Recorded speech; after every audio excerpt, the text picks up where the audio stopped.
سمجھ نہیں ہے یہاں بھائی عجیب معاملہ ہے۔ اب جو خطیب قرآن نہ پڑھ سکے یا قرآن پڑھنے کی عادت نہ ہو اس کا کیا علاج ہو سکتا ہے؟ بھائی ہمارا مسلک یہ مانڈے نہیں ہے، یہ صرف لنگر نہیں ہے، یہ صرف سبیلے لگانا نہیں ہے۔ ہمارا مسلک یہ نہیں ہے کہ کان پہ خطیب ہاتھ رکھے۔ یہ ویڈیو میری طرف کر دیں، او بیٹا ویڈیو میری طرف کر دیں اور آپ بیٹھ جائیں۔ ہمارا مسلک، ہم برباد کیوں ہو رہے ہیں؟ کیونکہ ہمارے پاس خطیب وہی سنا جاتا ہے جو کان پہ ہاتھ رکھ کے لمبی تان لگائے۔ آپ پنڈی کا ماحول دیکھ رہے ہیں، پڑھے لکھے علماء، کوالیفائیڈ علماء کو خطیب رکھنے کے لیے کوئی تیار نہیں ہوتا۔ پہلے دیکھتے ہیں اچھا جی ذرا نماز پڑھاؤ، آواز چنگی ہے، اچھا تھوڑی تقریر بھی سناؤ، گلہ ٹھیک ٹھاک ہے، ہاں جی ٹھیک ہے، بیٹھ کے گل کر لینے ہیں۔ پڑھا لکھا عالم آ جائے، جی میں فلاں مدرسے کا پڑھا ہوں، نہیں، پہلے نماز پڑھاؤ پھر پتہ لگ سکتا۔ تو انہوں سمجھ کوئی نہیں آئی۔ مستند عالم آ جائے، اس سے انٹرویو کون کر رہا ہے؟ جس نے مدرسے کا منہ نہیں دیکھا۔ ناراض نہ ہونا، میں اپنا عیب خود بیان کر رہا ہوں، میں سنی ہوں، میں یہ چیزیں میں نے دیکھی ہیں۔ ہم سنی برباد کیوں ہو رہے ہیں؟ ہماری ڈیمانڈ کیا ہے؟ مترنم خطیب۔ ہماری ڈیمانڈ کیا ہے؟ خطیب شعر پڑھے۔ ہماری ڈیمانڈ کیا ہے؟ خطیب کا گلا کرارا ہو۔ ہم کردار نہیں عالم کا دیکھتے، ہم اس کا مبلغ علم نہیں دیکھتے، ہم اس کا عقیدہ نہیں کانٹ چھانٹ کرتے، دائیں بائیں انویسٹیگیشن نہیں کرتے کہ واقعی عالم ہے، انویسٹیگیشن نہیں کرتے کردار کیسا ہے، انویسٹیگیشن نہیں کرتے کہ جناب والا اس کے اخلاق کیسے ہیں، انویسٹیگیشن نہیں کرتے کہ جناب عقیدے میں کوئی جھول تو نہیں ہے۔ نہیں، جہاں سے بھی کوئی اٹھ کے آ جائے، اس سے غرض نہیں، طرز ہونی چاہیے، ترنم ہونا چاہیے، شعر ہونا چاہیے۔ اپنے ایمان سے بتاؤ مجموعی طور پہ ہماری یہ حالت ہے کہ نہیں؟ کیوں علماء ہم کیوں نہیں رکھتے؟ ان کا گلا نہیں ہے، ترنم نہیں ہے، یہی ان کا قصور ہے۔ بھائی عالم دین رکھیں گے، گلا آپ کو میسر نہیں آئے گا نا، ترنم آپ نہیں سن پائیں گے، لیکن نماز کا مسئلہ پوچھیں گے ٹھیک بتائے گا، روزے کا مسئلہ پوچھیں گے ٹھیک بتائے گا، زکوٰۃ کا مسئلہ پوچھیں گے ٹھیک بتائے گا، حج کا مسئلہ پوچھیں گے ٹھیک بتائے گا، جنابی والا تجارت کے حوالے سے مسائل ڈسکس کریں گے ٹھیک بتائے گا، نکاح اور طلاق کی الجھن ہوگی ٹھیک بتائے گا۔ عجیب معاملہ ہے کہ جمعے پہ خطیب وہ سنتے ہو نہ قرآن پڑھ سکتا ہے نہ حدیث پڑھ سکتا ہے، مسئلے میں پھنس جائیں تو اپنے ہی عالم دین کو کہتے ہو جناب کسی مفتی نال ذرا رابطہ تک کرو، اے مسئلہ پوچھنا، تو سب پہلے ہی کوئی مفتی رکھ لو۔ سمجھ آئیے کوئی نہیں آئی؟ پڑھے لکھے اب خطباء اللہ ماشاءاللہ، میں چونکہ اس فیلڈ کا بندہ ہوں، 6 نعت خوان سننے کے بعد بھی خواہش محفل سننے والے یہ کرتے، مولوی صاحب پٹ کے رکھو۔ سمجھ کوئی نہیں آئی؟ کھچ کے رکھو، جی بات ہے۔ اور جناب محفل چک دینی ہے، بھئی کہ چک دینی ہے کہ مطلب تو ہم سمجھ آئیے کوئی نہیں، محفل چک دینی ہے، جی بات ہے بھائی۔ او بھائی آپ اگر آپ کے پاس کوئی عالم آیا آپ اسے کہیں جناب یہ مسئلہ ہے، ہمیں قرآن مجید اور حدیث رسول سے واضح کریں۔ بھائی ہم نے اتنے نعت خوان بلا لیے مولانا، ہم نے شعر سن لیے، ہمیں قرآن و سنت کی روح سے اس مسئلے کی وضاحت چاہیے۔ بات سمجھ آئیے؟ ہم اپنے پاؤں پہ خود کلہاڑی مارتے ہیں جب غیر ذمہ دار لوگ، اور بڑی افسوس کی بات ہے، یقین جانیے میں ایسے پرانے خطیبوں کو بھی سنتا ہوں، قرآن مجید کی آیت ایک خطبے میں پڑھتے ہیں، بعد میں ترجمہ بھی گوارہ نہیں فرماتے، اور قرآن مجید اتنا غلط پڑھتے ہیں جس کی کوئی انتہا ہی نہیں۔ اس لیے اللہ کا واسطہ علماء کو سنو، پڑھے لکھے علماء کو سنو، اور آج کے بعد کم، اور ایک اور بات، وہ بات یہ ہے کہ جہاں سے کوئی پیغام ملے اس کو دل میں جگہ دو، اس کی پریکٹس کرو، اس کو دہراؤ کہ آج میں نے محفل میں کیا سنا۔ جتنی آپ کو اللہ نے ایک میدان دیا ہے نا اہل سنت کو، تیجے آپ کے پاس ہیں، کل آپ کے پاس ہیں، جمراتیں آپ کے پاس ہیں، 40ویں آپ کے پاس ہیں، سالانے آپ کے پاس ہیں، میلاد آپ کے پاس ہیں، 11ویں آپ کے پاس ہیں، محفل نعت آپ کے پاس ہیں. سمجھ نہیں ہے آپ کو؟ ختم قرآن کی محفلیں آپ کے پاس ہیں. ہمیں تبلیغ کا کتنا بڑا سیٹ اپ ملا ہوا ہے. سمجھ نہیں ہے آپ کو؟ تو اگر ہر محفل میں ہم ایک ایک مسئلہ سمجھ لیں اور سیکھ لیں تو سال کے بعد آپ آدھے عالم ہوں گے. آج ہم نے مسئلہ کیا سیکھا بتائیے؟ آج ہم نے قرآن سے یہ مسئلہ سیکھا کہ حضور کی آل بھی پاک، اصحاب بھی پاک. آج کیا مسئلہ سیکھا ہم نے؟ کوئی پوچھے جناب دلیل، اسی کو حضور کی آل پاک سورہ احزاب آیت نمبر 33، حضور کے اصحاب پاک آیت سورہ مائدہ آیت نمبر 6. بات سمجھ آ گئی؟ تو جس طرح اہل بیت کی تطہیر رب نے قرآن میں بیان کی، صحابہ کی طہارت کو بھی رب نے قرآن میں بیان فرمایا. یہ گلہ تو مجھے اپنے مولوی اور خطیبوں سے بھی ہے. یہ آیہ تطہیر تو ماشاءاللہ آپ روزانہ کی محفلوں میں جاتے ہیں. آیہ تطہیر تو آپ نے اکثر سنی ہوگی نا، انما یرید اللہ لیذھب عنکم الرجس اہل البیت ویطہرکم تطہیرا. یہ جو سورہ مائدہ کی آیت نمبر میں نے 6 پڑھی ہے، دیانتداری سے کوئی ہاتھ بندہ کھڑا ہو کے مجھے بتا دے کہ یہ آیت اس سے پہلے آپ میں نے کسی آدمی نے سنی ہو یا بیان کیا ہو کسی عالم نے. کسی نے سنی ہے تو بتا دیں.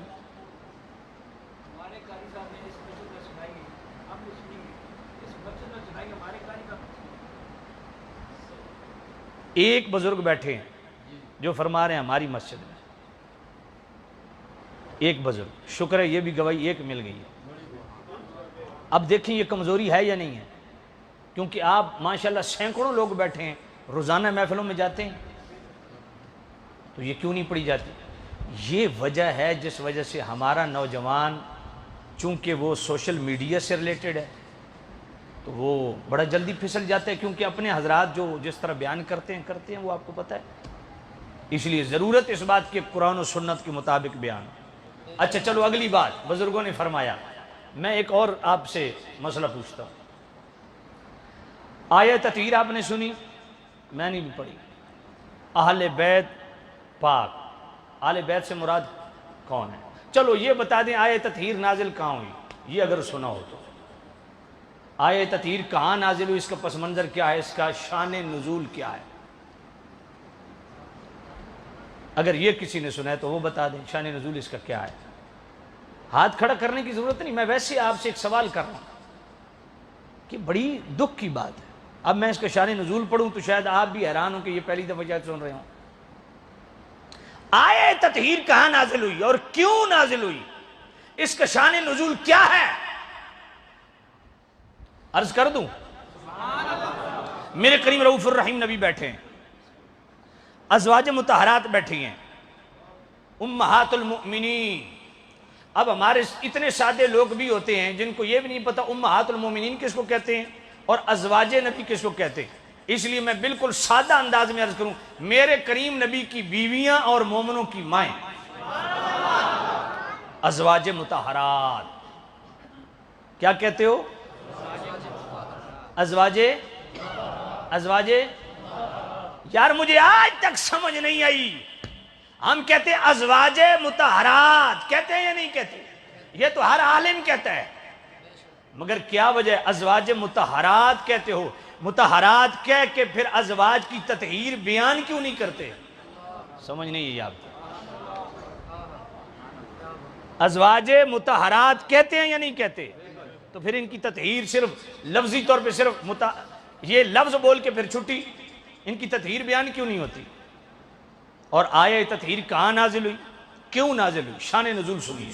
مصطفیٰ کریم بیٹھے ہیں، ازواج مطہرات بھی. سیدنا صدیق اکبر تشریف لائے. دیکھا میرے کریم رؤوف الرحیم نبی مغموم بیٹھے ہیں، پریشان بیٹھے ہیں. پھر ہو صدیق اکبر اور مصطفیٰ کو غمگین دیکھ کے پھر وہ کیسے خوش رہ سکتا؟ اوپر سے آگے انہوں نے دیکھا کہ کریم پریشان بیٹھے ہیں، مغموم بیٹھے ہیں، یعنی جیسے کوئی افسردگی دیکھی کہ پریشانی کا عالم۔ اب اس حال میں حضرت عمر رضی اللہ تعالیٰ عنہ، وہ ہستی جب دیکھا نا مصطفیٰ کو پریشان ہے، تو انہوں نے کیا بات سوچی؟ انہوں نے کہا کہ میں کوئی ایسی بات کروں کہ نبی پاک سن کے ہنس پڑے۔ اللہ! اب حضرت عمر رضی اللہ تعالیٰ عنہ نے کیا فرمایا؟ میرے نبی نے فرمایا عمر میری امت کا محدث ہے۔ ایک ہوتا ہے محدث، ایک ہوتا ہے محدث۔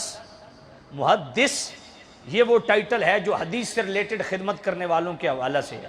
ایک ہوتا ہے محدث جو حدیث میں مہارت رکھتے ہیں، علم حدیث میں مہارت رکھتے ہیں، ان کے لیے محدث کے لفظ۔ محدث صاحب الہام، وہ ہستی جو ادھر سے رائے دے اور اس کی رائے کے مطابق اللہ کی وحی آئے، اس کو کہتے ہیں محدث۔ اور میرے مصطفیٰ نے فرمایا میری امت کا محدث عمر ہے۔ یعنی عمر وہ ہے جس کی رائے کا احترام، جس کی رائے کی تائید بلکہ تصدیق صرف ذات مصطفیٰ ہی نہیں کرتی بلکہ اللہ اپنی وحی سے بھی کرتا ہے۔ ذرا توجہ فرمانا۔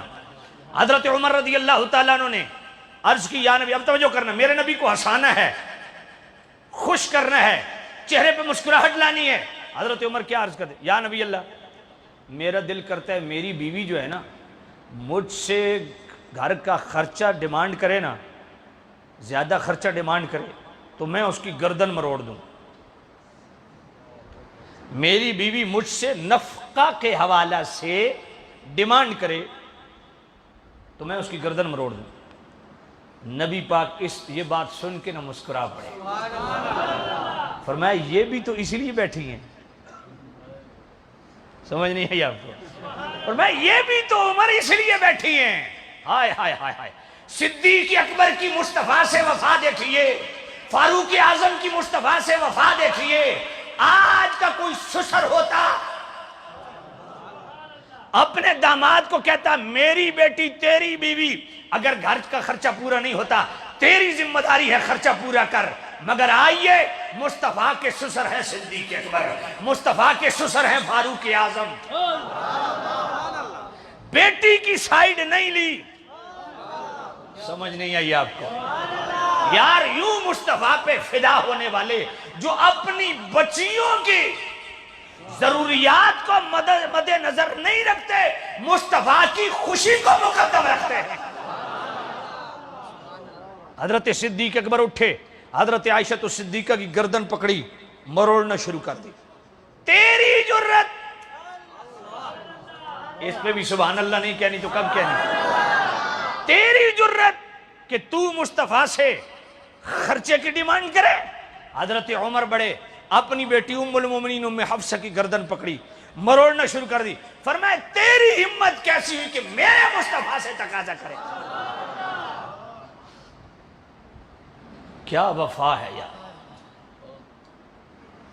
یعنی پتہ چل گیا کہ اولاد سے بڑھ کے مصطفیٰ سے محبت کیا چیز ہوتی ہے۔ بیٹی کی مشقت کو نہیں دیکھا۔ سیدنا صدیق اکبر نے حضرت عائشہ صدیقہ اپنی بیٹی کی مشقت کو، ضرورت کو، حاجت کو، طلب کو، نفقہ کو خاطر میں نہ لایا۔ فاروق اعظم نے اپنی بیٹی ام المومنین ام سلمہ کی حاجت کو، طلب کو خاطر میں نہ لایا، خاطر میں لایا تو ذات مصطفیٰ کو لایا۔ خوشنودی بیٹیوں کی نہیں مصطفیٰ کی چاہیے۔ اللہ! تو ازواج مطہرات نے عرض کی یا نبی اللہ، ہم تو اس جہت سے عرض گزار رہی تھیں کہ ظاہر بات ہے آپ کی بیویاں ہیں تو آپ ہمارے شوہر بھی ہیں، نبی بھی ہیں، شوہر بھی ہیں، تو اس حوالہ سے بیوی اگر کوئی معاملہ گھر میں ہوا تو وہ کس سے ڈسکس کرے گی؟ بولیے، شوہر سے ڈسکس کرے گی۔ تو یا نبی اللہ ہم تو اس حوالہ سے عرض کر، وہاں پھر ترتیب کے ساتھ پھر آیات نازل ہوئی، ترتیب کے ساتھ۔ قرآن مجید ہے یہاں پہ، ذرا قرآن مجید اٹھائیے، محبت سے کہیے سبحان اللہ۔ نعرہ تکبیر، نعرہ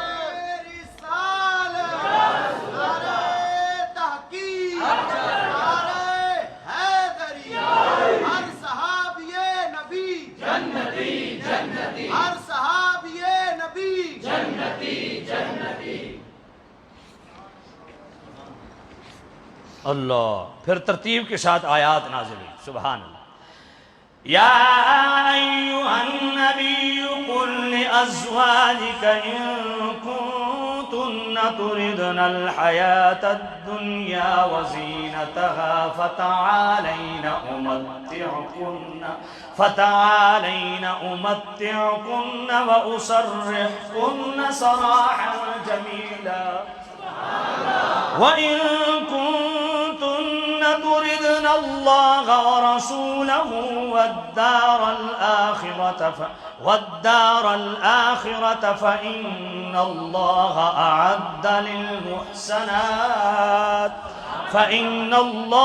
أَعَدَّ لِلْمُحْسَنَاتِ مِنكُنَّ أَجْرًا عَظِيمًا۔ یا نساء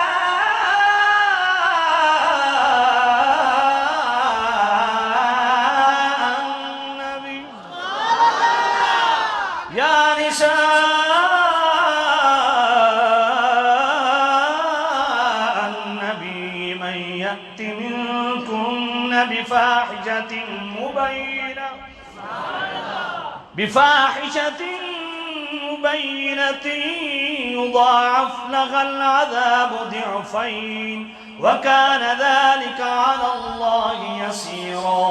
ومن يقنت منكن لله ورسوله وتعمل صالحا نؤتها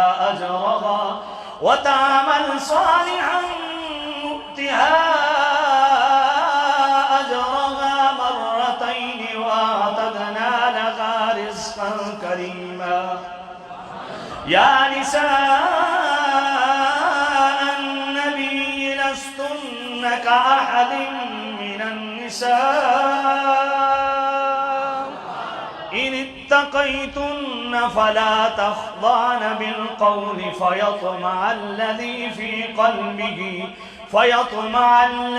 في قلبه مرض وقلن قولا معروفا وقرن في بيوتكن ولا تبرجن تبرج الجاهلية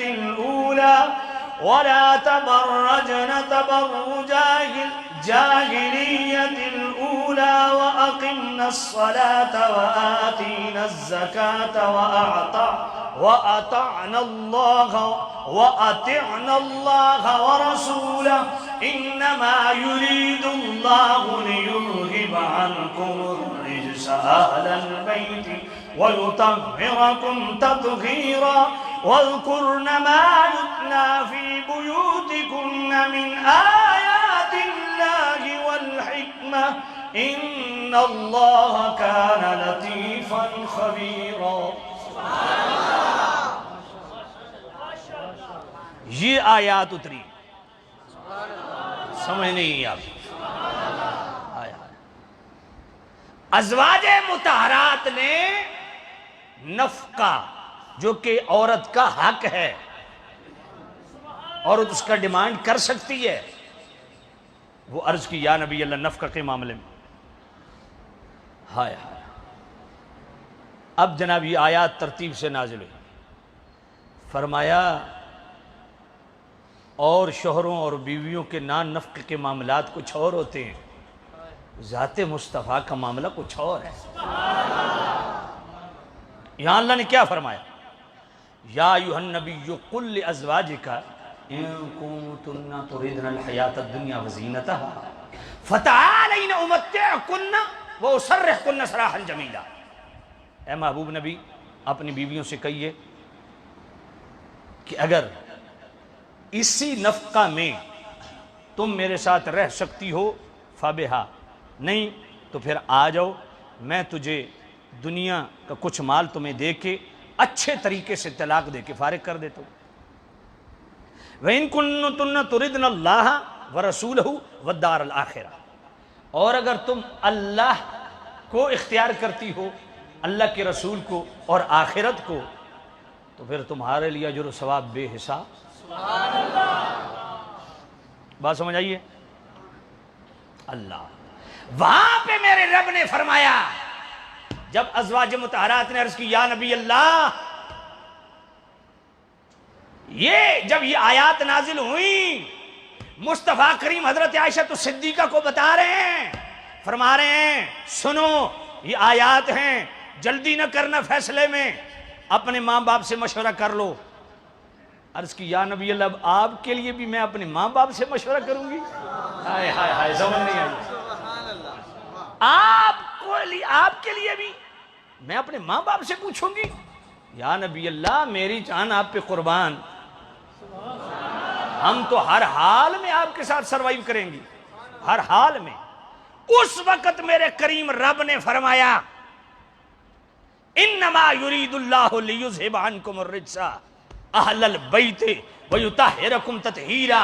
اے محبوب نبی، اگر ازواج مطہرات نے یہ اپنی طرف سے اعلان کر دیا ہے کہ ہر حال میں آپ کے ساتھ سروائیو کریں گی، تو میں رب بھی اعلان کر رہا ہوں کہ میں بھی ارادہ رکھتا ہوں کہ ان سے ہر رجس کو، یہاں رجس کا معنی کیا ہے؟ فرمایا دنیا کی طلب اور حرص کو، یہاں رجس کا معنی یہ ہے، ازواج مطہرات سے دنیا کی ہر طلب، دنیا کی ہر چاہت، دنیا کی ہر تمنا، دنیا کی طلب کو، اس رجس کو، کیونکہ دنیا کی طلب اور چاہت پلیدی ہے۔ سمجھ نہیں آئی آپ؟ دنیا کو ضرورت کے تحت چاہت اور ہوتی ہے، ضرورت اور ہوتی ہے۔ یہ میں ایک جملہ آگے اپنے نوجوانوں کی خدمت میں عرض کرتا ہوں، ایک ہوتی ہے چاہت، ایک ہوتی ہے ضرورت۔ نوجوانوں ذرا توجہ کرنا، اپنے ماں باپ کا آپ نے ناک میں دم کیا ہوتا ہے خرچہ خراجات کے حوالہ سے، یہ پورا نہیں ہو رہا، وہ پورا نہیں ہو رہا، یہ نہیں ہو رہا، وہ جیسے جیسے بڑا ہوتا جاتا ہے تیسے تیسے جناب والا اس کی جناب والا وہ چاہت بڑھتی جاتی ہے۔ تو نوجوانوں آپ کی خدمت میں ایک گزارش ہے، پرسکون زندگی گزارنی ہے نا تو چاہت کے پیچھے نہ بھاگو، ضرورت تک رہو۔ اپنی زندگی اگر اچھی کرنا چاہتے ہو، زیادہ لفڑوں میں نہ پڑو، چاہت کی طرف نہ بھاگو، چاہت کی طرف نہ بھاگو، چاہت کے پیچھے نہ بھاگو۔ اگر چاہت کے پیچھے بھاگو گے، آج ایک چاہت ہے کل دو ہوں گی، پرسوں تین ہوں گی، اس سے اگلے دن 8 ہو جائیں گی، مگر ضرورت تک رہو گے تو ممکن ہے تمہاری چاہت بھی پوری ہو جائے۔ اس لیے ضرورت پر فوکس رکھو۔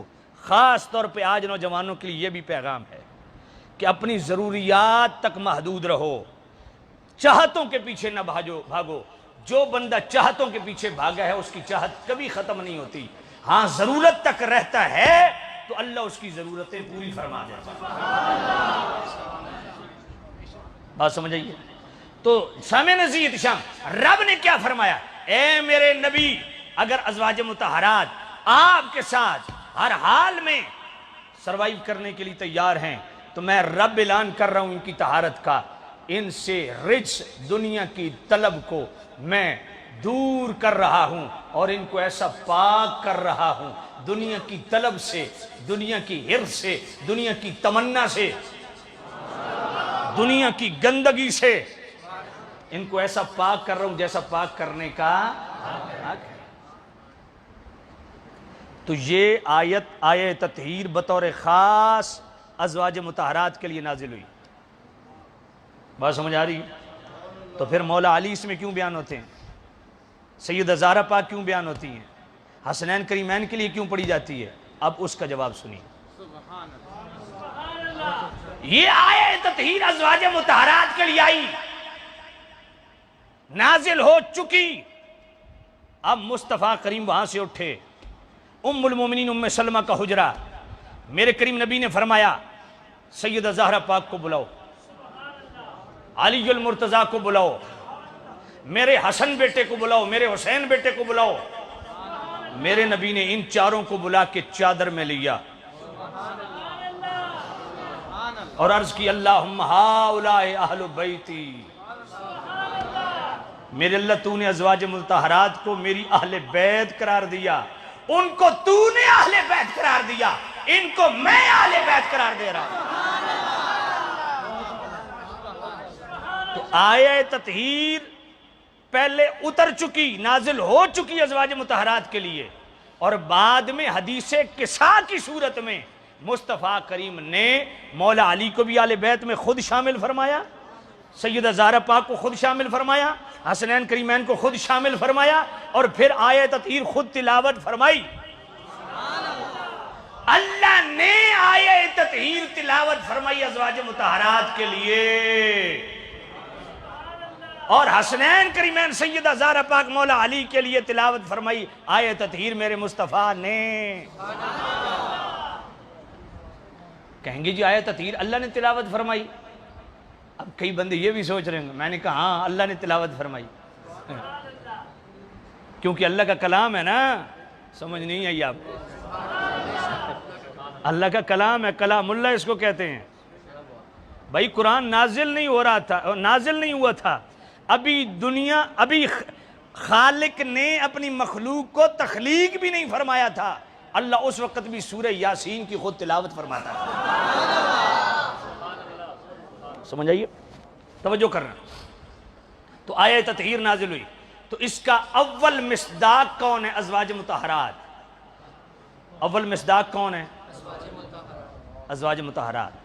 تو آیہ تطہیر اللہ ہم خطیبوں کو توفیق دے کہ سیدہ عائشہ کا ذکر کریں تو آیہ تطہیر پڑھیں، خدیجۃ الکبریٰ کا ذکر کریں تو آیہ تطہیر پڑھیں، ام المومنین ام حبیبہ کا ذکر کریں تو آیہ تطہیر پڑھیں، ام المومنین ام سلمہ کا ذکر کریں تو آیہ تطہیر پڑھیں، ام المومنین حضرت میمونہ کا ذکر کریں تو آیہ تطہیر پڑھیں، ام المومنین ام حفصہ کا ذکر کریں تو آیہ تطہیر پڑھیں، ام المومنین سیدہ زینب بنت ریحانہ ان کا ذکر کریں تو آیہ تطہیر پڑھیں، ام المومنین حضرت ماریہ کا ذکر کریں تو آیہ تطہیر پڑھیں، حضرت زینب بنت جاش کا ذکر کریں تو آیہ تطہیر پڑھیں۔ بات سمجھ آئیے کہ نہیں آئیے؟ جب ازواج مطہرات کا ذکر کرو تو آیہ تطہیر پڑھو، یہ ان کی شان ہے۔ آیہ تطہیر اول مصداق ازواج مطہرات ہیں، اس لیے اہل بیت سے مراد آج کا ہمارا خطیب تو جو ہے نا وہ تو اتنا سخی ہو چکا ہے کہ آیہ تطہیر سٹیج پہ بیٹھے ہوئے سیدوں کے لیے پڑھتا ہے، اتنا مولا علی اور سیدہ زہرا پاک کے لیے بھی نہیں پڑھتا جتنا آج کے سیدوں کے لیے پڑھتا ہے۔ سمجھ نہیں آئی تو انہوں ازواج مطہرات واسطے تو ویسے ہی موت پوندی، آیہ تطہیر پڑھ دے ہی کوئی نہیں، جبکہ پہلے نازل ہی ان کے لیے ہوئی، وہ تو بعد میں میرے کریم نبی نے ان کو آیہ تطہیر ان کے لیے تلاوت فرمائی۔ بات سمجھ آئی کہ نہیں ہے؟ کوئی اس لپڑے میں نہ پڑے۔ میں کہتا ہوں قرآن مجید کی آیات کی ترتیب دیکھو، پہلے والی آیات سورہ احزاب کی آیت نمبر 33 وہ دیکھ لیں، بعد والی آیت وہ دیکھ لیں، پہلے بھی ازواج مطہرات کا ذکر، بعد بھی ازواج مطہرات کا ذکر، بیچ میں آیت تطہیر۔ تو اس کا مطلب کیا ہے؟ یہی تو حضرت علی قاری جنہوں نے 11 سال حرم میں مکہ کی امامت کروائی اور 11 سال حرم میں مکہ کے در و دیوار کے صاحب بیٹھ کر رسول اللہ کی حدیث پڑھائی، مفتی الاناف حضرت علی قاری وہ تو یہی فرما رہے ہیں۔ فرمایا آیت تطہیر والی پہلی کون سی آیت ہے اور آیت تطہیر والی بعد والی کون سی آیت ہے؟ فرمایا اس سے ثابت ہوتا ہے کہ آیت تطہیر ازواج مطہرات کے لیے آئی۔ توجہ ہے آپ کی؟ فرمایا پہلے والی آیت۔ اچھا چلو ازواج مطہرات کی عظمت و شان کے حوالے سے بھی سن لیں کہ ازواج مطہرات کی شان کیا ہے کہ وہ اہل بیت ہیں۔ ازواج مطہرات کی شان کیا ہے؟ وہ اہل بیت ہیں، میرے نبی کی بیویاں اہل بیت ہیں، ام المومنین امہات المومنین کون ہیں؟ اہل بیت ہیں۔ یہ آیہ تطہیر سورہ احزاب کی آیت نمبر 33 اس کا اول مصداق بھی وہی ہیں، یہ ان کی پہلی شان ہے۔ پھر اگر یہی آپ قرآن مجید پڑھیں، اسی سورہ احزاب کی آیت نمبر 33 سے پہلے والی آیت پڑھیں، آیت نمبر 32، تو اللہ نے کیا فرمایا؟ یا نساء النبی لستن کاحد من النساء، اے ازواج مطہرات، کائنات کی ساری عورتیں ایک طرف آپ دوسری طرف۔ یا نساء النبی لستن کاحد من النساء، اے ازواج مطہرات، کائنات کی عورتوں میں اللہ نے آپ کو وہ عظمت بخشی ہے کہ آپ جیسی کوئی دوسری ہے ہی نہیں، آپ کی مثل کوئی دوسری ہے ہی نہیں۔ اللہ اکبر، یہ بھی ان کی شان۔ پھر سورہ احزاب کی آیت نمبر 52 پہ چلے جائیں، یہ تو آیت سن کے آپ مزید ہی لطف لیں گے ازواج مطہرات کی شان میں۔ اللہ نے فرمایا لا يحل لك النساء من بعد ولا ان تبدل بهن من ازواج ولو اعجبك حسنهن الا ما ملكت يمينك۔ سبحان اللہ، لا يحل لك النساء من بعد ولا ان تبدل بهن من ازواج ولو اعجبك حسنهن الا ما ملكت يمينك۔ اللہ نے فرمایا اے میرے محبوب نبی، اب ان ازواج مطہرات کے علاوہ آپ کسی اور عورت سے نکاح نہیں کر سکتے، اور ان میں سے کسی کو طلاق دے کے ان کے بدلے میں کسی اور کو نہیں لا سکتے۔ وَلَوْ أَعْجَبَكَ حُسْنُهُنَّ، چاہے وہ آپ کو کتنی پسند ہی آ جائے۔ سمجھ نہیں آئی تھا۔ إِلَّا مَا مَلَكَتْ يَمِينُكَ، کنیزوں کے علاوہ ان کا حکم اور ہے۔ یہ ازواج مطہرات کی شان، گو کہ یہ بعد میں کچھ روایات ایسی بھی ہیں کہ اس کا حکم منسوخ ہو گیا مگر تلاوتاً آج بھی موجود ہے۔ بات سمجھ آئیے کہ نہیں؟ تو یہ ازواج مطہرات کی شان۔ تو اہل بیت اطہار میں اول مصداق کون ہے؟ بلکہ بہقی شریف آپ پڑھیں، میرے نبی نے سب سے پہلے آیہ تطہیر اپنے والدین کے لیے تلاوت کی۔ حضور کے والدین بھی اہل بیت ہیں، حضور کی بیویاں بھی اہل بیت ہیں، حضور کی بیٹیاں بھی اہل بیت ہیں، حضور کے بیٹے بھی اہل بیت ہیں، حضور کے نواسے بھی اہل بیت ہیں۔ محبت سے کہو سبحان اللہ۔ تو حضرت علی قاری فرماتے ہیں کہ آیہ تطہیر کا اول مصداق ازواج مطہرات، پہلی دلیل فرمایا اس سے پہلے والی آیت کون سی ہے؟ یا نساء النبی لستن کاحد من النساء، کہ ازواج مطہرات کو اللہ نے جو شان بخشی کائنات کی اور عورتوں کو وہ نصیب نہیں۔ اور اس کے بعد والی آیت کون سی ہے؟ وَاذْكُرْنَ مَا يُتْلَى فِي بُيُوتِكُنَّ مِنْ آیَاتِ اللَّهِ وَالْحِکْمَةِ، کہ اے نبی کی بیویوں کہ آپ کے گھر میں جو قرآن مجید کی آیات تلاوت کی جاتی ہے اور حکمت، آپ ان کو یاد کریں۔ تو پہلے آیہ تطہیر سے پہلے بھی ازواج مطہرات کا ذکر، آیہ تطہیر کے بعد بھی ازواج مطہرات کا ذکر۔ اور اس کو پیچھے کرو یار، اس کو پیچھے بھیجو، بیٹا پیچھے چلے جاؤ۔ تو ازواج پہلے بھی آیہ تطہیر سے پہلے بھی ازواج مطہرات